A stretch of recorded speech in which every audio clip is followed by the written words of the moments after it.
ನಾಗರ ಪಂಚಮಿ ಅಂದರೆ ನಮ್ಮ ತುಳುನಾಡಿನಲ್ಲಿ ವಿಶೇಷವಾದ ಹಬ್ಬ. ಈ ಹಬ್ಬ ದಿನದಂದು ನಾವು ಅರಶಿನೆಲೆಯ ಸಿಹಿ ಕಡುಬು ಮಾಡ್ತೀವಿ. ಅದಕ್ಕೆ ನಾನಿವತ್ತು ಸಿಹಿ ಕಡುಬು ಮಾಡ್ತಿದ್ದೀನಿ. ಹೇಗೆ ಮಾಡೋದು ಅಂತ ಹೇಳ್ಕೊಡ್ತೀನಿ, ಬನ್ನಿ. ನಾನಿಲ್ಲಿ ಈ ಕಪ್ಪಲ್ಲಿ 5 ಕಪ್ಪು ಬೆಳ್ತಿಗೆ ಅಕ್ಕಿ ತಗೊಂಡಿದ್ದೇನೆ. ನಾವು ಅದನ್ನ ನೆನೆಸಿಡಬೇಕು. ಇನ್ನು ನಾವು ಅರಶಿನೆನೆ ಕೊಯ್ಲಿಕ್ಕೆ ಹೋಗುವ. ಇಲ್ಲಿ ನೋಡಿ, ಇದೊಂದು ಗುಂಪಲ್ಲುಂಟು.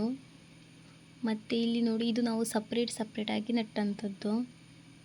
ಕೆಲವೊಂದು ಎಳೆ ದೊಡ್ಡದಿರುತ್ತೆ, ಕೆಲವು ಸಣ್ಣ ಸಣ್ಣ ಎಳೆ.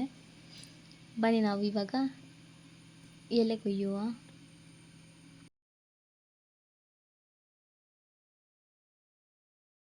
ನೋಡಿ, ಇಷ್ಟು ಎಲೆ ಸಿಕ್ಕಿದೆ. ಇದನ್ನ ನಾವು ಫಸ್ಟ್ ತೊಳಿಬೇಕು.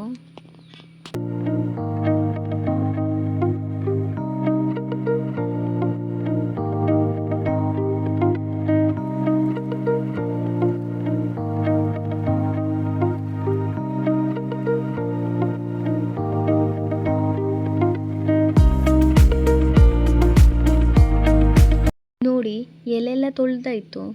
ಇನ್ನು ತೊಳೆದ ಎಲೆಯಲ್ಲಿ ನೀರಿನ ಪಸೆ ಇರ್ತದಲ್ವ, ಅದನ್ನ ನಾವು ಒಂದು ಬಟ್ಟೆಯಲ್ಲಿ ತೆಗಿಬೇಕು. ನೋಡಿ, ಈ ರೀತಿ ತೆಗೆಯುವಂಥದ್ದು. ಎಲ್ಲ ಎಲೆಯನ್ನು ಮುಂಭಾಗ ಮತ್ತು ಹಿಂಭಾಗ 2 ಕಡೆ ಕೂಡ ಈ ರೀತಿ ತೆಗೆಯುವುದು. ಅಂದರೆ ತೊಟ್ಟು ಉದ್ದ ಇದ್ದರೆ ಈ ರೀತಿ ಕಟ್ ಮಾಡಬೇಕು. ನಾನಿವಾಗ ಅಲ್ಲಿ ಗಿಡದಿಂದ ಕೊಯ್ಯುವಾಗ ತೊಟ್ಟು ಕೂಡ ಇಟ್ಟು ನಾನು ಕೊಯ್ದದ್ದು. ಇನ್ನು ನಮಗೆ ಅದು ಆ ಕಡುಬು ಮಾಡುವಾಗ ಆ ತೊಟ್ಟು ಇರಬಾರ್ದು, ಯಾಕಂದರೆ ಅದು ನಮಗೆ ಮಡಿಸ್ಲಿಕ್ಕೆ ಆಗೋದಿಲ್ಲ. ಅದಕ್ಕೆ ಈ ತೊಟ್ಟನ್ನು ತೆಗಿತಿದ್ದೇನೆ. ತೊಟ್ಟೆಲ್ಲ ತೆಗೆದಾಯಿತು. ಇನ್ನೆರಡು ತೆಂಗಿನಕಾಯಿ ಸುಳಿಯುವ, ಬನ್ನಿ.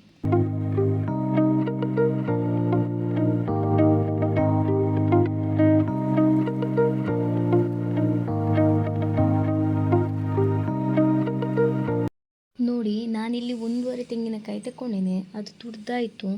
ಇನ್ನು ನೆನೆಸಿಟ್ಟಂಥ ಅಕ್ಕಿಯನ್ನು ಈಗ 3 ಅವರ್ ಆಗಿದೆ ನಾನು ನೆನೆಸಿಟ್ಟು. ಇನ್ನು ಅದನ್ನ ತೊಳೆದು ನಾವು ಗ್ರೈಂಡ್ ಮಾಡಬೇಕು. ಅದು ತುಂಬ ನೈಸ್ ಆಗಬೇಕು ಗ್ರೈಂಡ್ ಮಾಡೋದು. ಬನ್ನಿ. ನಾನು ಅಕ್ಕಿ ಗ್ರೈಂಡ್ ಮಾಡುವಾಗಲೇ ಇದಕ್ಕೆ ಉಪ್ಪು ಹಾಕಿಯೇ ಬೇಕಾದಷ್ಟು, ಮತ್ತೆ ಹಾಕೋದು ಬೇಡ. ಮತ್ತು ಇದು ತುಂಬ ನೀರಾಗಬಾರ್ದು, ಸ್ವಲ್ಪ ದಪ್ಪ ಆಗಬೇಕು. ಅದಕ್ಕೆ ಸ್ವಲ್ಪ ನೀರು ಹಾಕಿ ನಾನು ಗ್ರೈಂಡ್ ಮಾಡ್ತಿದ್ದೇನೆ. ನಾವು ರುಬ್ಬಿದ ಹಿಟ್ಟು ಇಷ್ಟು ದಪ್ಪ ಆದರೂ ಬೇಕು, ಇಲ್ಲಾಂದರೆ ನಾವು ಅರಶಿನೆಲೆಗೆ ಹಾಕುವಾಗ ಇದು ಬೆಲ್ಲ ಎಲ್ಲ ಇದು ಹಾಕುವಾಗ ಅದು ನೀರಾಗಿ ಹೋಗ್ತದೆ.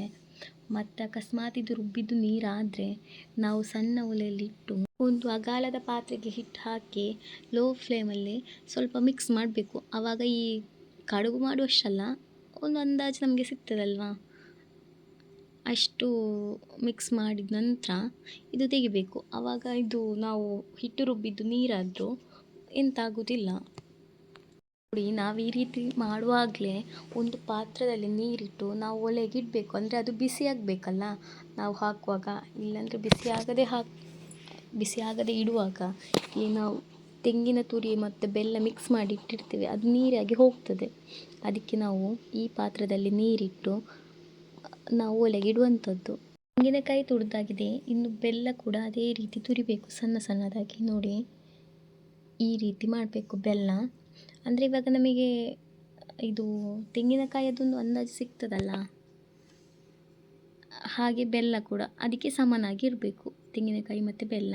ಮತ್ತು ಅದಕ್ಕೆ ಸ್ವಲ್ಪ ಏಲಕ್ಕಿ ನಾನಿಲ್ಲಿ ಸ್ವಲ್ಪ ಪುಡಿ ಮಾಡಿ. ನೋಡಿ, ಇಲ್ಲಿ ಈ ತೆಂಗಿನ ತುರಿಗೆ ಏಲಕ್ಕಿ ಹಾಕಿ ಮತ್ತು ನಾನಿಲ್ಲಿ ತುರಿದಿಟ್ಟಂಥ ಬೆಲ್ಲ ಹಾಕಿ ಚೆಂದ ಮಿಕ್ಸ್ ಮಾಡಬೇಕು.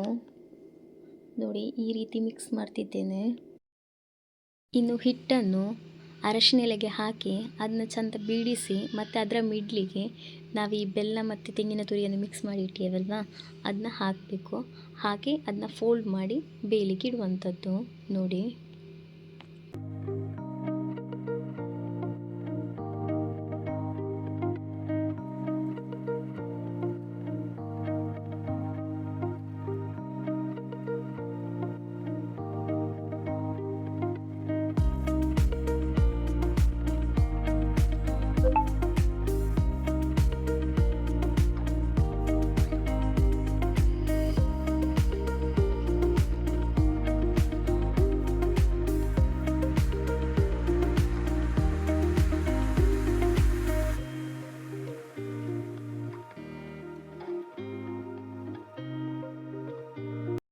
ಇನ್ನು ಇದನ್ನು ಅರ್ಧ ಗಂಟೆ ಬೇಯಲಿಕ್ಕೆ ಇಡಬೇಕು. ಅರ್ಧ ಗಂಟೆ ಆದ ನಂತರ ನಾವು ನೋಡುವ. ನೋಡಿ, ಈಗ ನಾನು ಇದರ ಮುಚ್ಚಳ ತೆಗಿತಿದ್ದೇನೆ. ಇದೊಳ್ಳೆ ಬೆಂದಿದೆ, ತೋರಿಸ್ತೀನಿ ಹೇಗಾಗಿದೆ ಅಂತ.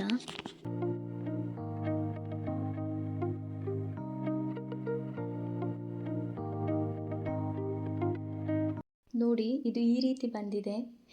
ನಿಮ್ಗೆ ಇಷ್ಟ ಆದರೆ ನೀವು ಒಂದ್ಸರಿ ಟ್ರೈ ಮಾಡಿ. ಈ ವಿಡಿಯೋ ನಿಮಗೆ ಇಷ್ಟ ಆದರೆ ಲೈಕ್ ಮಾಡಿ, ಶೇರ್ ಮಾಡಿ, ಹಾಗೆ ಸಬ್ಸ್ಕ್ರೈಬ್ ಮಾಡಿ. Thank you.